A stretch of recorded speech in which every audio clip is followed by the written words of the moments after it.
नमस्कार साथीहरू, तपाईहरुलाई स्वागत छ हाम्रो YouTube च्यानलमा।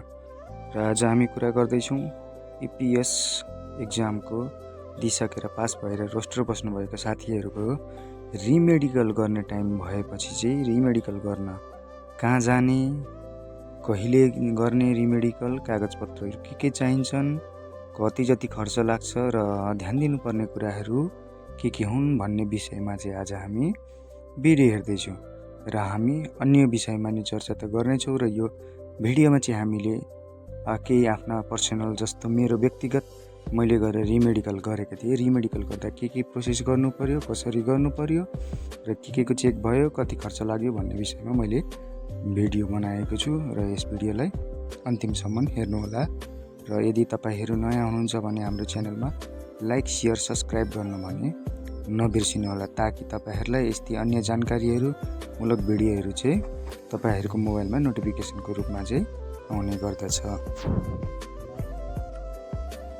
एकजना भाइ र म चाहिँ मेडिकल गर्न भनेर हाम्रो टेकको अस्पतालतिर हामी यहाँबाट निस्किएर चाहिँ लाग्दै गर्ने क्रममा काठमाडौँका यी सुन्दर झलक र पहिला एक्जाम दिन आउँदा, मेडिकल गर्न आउँदा र स्किल टेस्ट दिन आउँदाका त्यो मिठा पलहरू, याद, खुसी र सम्झनाहरू चाहिँ एकदमै धेरै नै आइरहेको छ।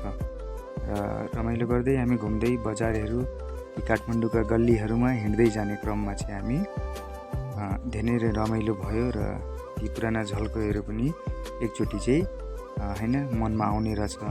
र यसरी नै हामी घुम्दै रमाइलो गर्दै गफ गर्दै जाने क्रममा चाहिँ हामी जानुपर्ने हस्पिटल चाहिँ टेकको हस्पिटल थियो र त्यही क्रममा चाहिँ हामी लगभग टेकको हस्पिटलको छेउछाउ चाहिँ पुगिसकेका थियौँ। र हामी चाहिँ टेकको हस्पिटल पुगेर यहाँनिर बुझ्यौँ EPS को जुन शाखा लेखेको हुन्छ त्यहाँ गएर बुझ्दा चाहिँ यहाँ गएर टोकन लिनुपर्छ भने पश्चात हामी चाहिँ टोकन लिएर लाइनमा केही समय चाहिँ वेट गरेर बस्यौँ र पुनः हाम्रो पालो आएपछि चाहिँ हामीले यहाँबाट चाहिँ हाम्रो टिकट काटेर बिल काटेर चाहिँ हामीले हाम्रो प्रोसेसतिर लाग्यौँ।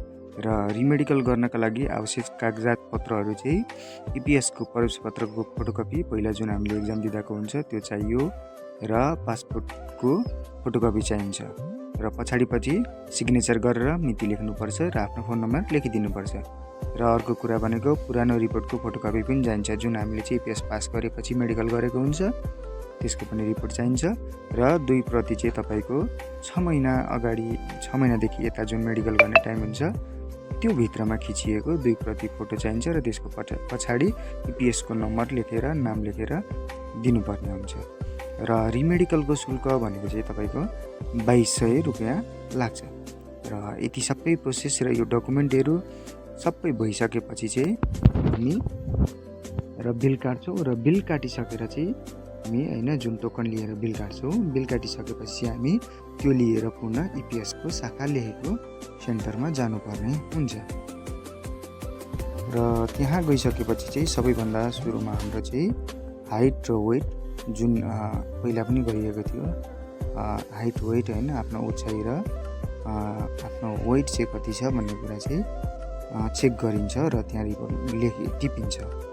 र त्यो काम गरिसकेपछि हाम्रो छातीको एक्सरे भयो। केही समय वेट गरेपछि हाम्रो छातीको एक्सरे भयो र छातीको एक्सरे सक्ने बित्तिकै चाहिँ हामी फेरि पूर्ण ब्लडको स्याम्पल दिन हैन ब्लड टेस्टको लागि चाहिँ ब्लडको स्याम्पल कलेक्ट गर्ने ठाउँमा गएर चाहिँ हामीले ब्लडको स्याम्पलहरू दियौँ र ब्लडको स्याम्पल दिइसकेपछि हामीले त्यहाँबाट युरिनको स्याम्पलको लागि केही बोतलहरू दिनुभयो र त्यो बोतल लिएर गएर हामीले फेरि युरिनको स्याम्पल पूर्ण बुझायौँ र युरिनको स्याम्पल बुझाइसकेर हामी EPS शाखा लेखेको तल गएर चाहिँ रिपोर्ट लिनको लागि बुझ्न जाँदाखेरि चाहिँ त्यहाँ चाहिँ हामी बुधबार गएर तपाईको चाहिँ मेडिकल गरेका थियौँ भने उहाँहरूले चाहिँ शुक्रबार लिनको लागि बोलाउनु भयो र हामी त्यहाँबाट फर्कियौँ।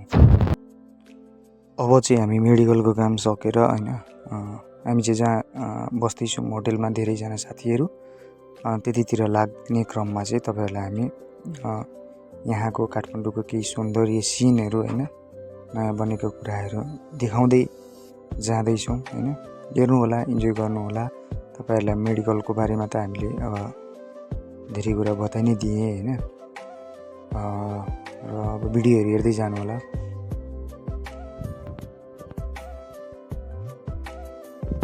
पहिले चाहिँ हामी यता घुम्दै होइन फलफुल पसलतिर हेर्दै के कस्तो छ भनेर घुम्दै जाँदैछौँ र हामी चाहिँ यो अब बागमती पुल कटेर चाहिँ पारिपट्टि जाँदैछौँ।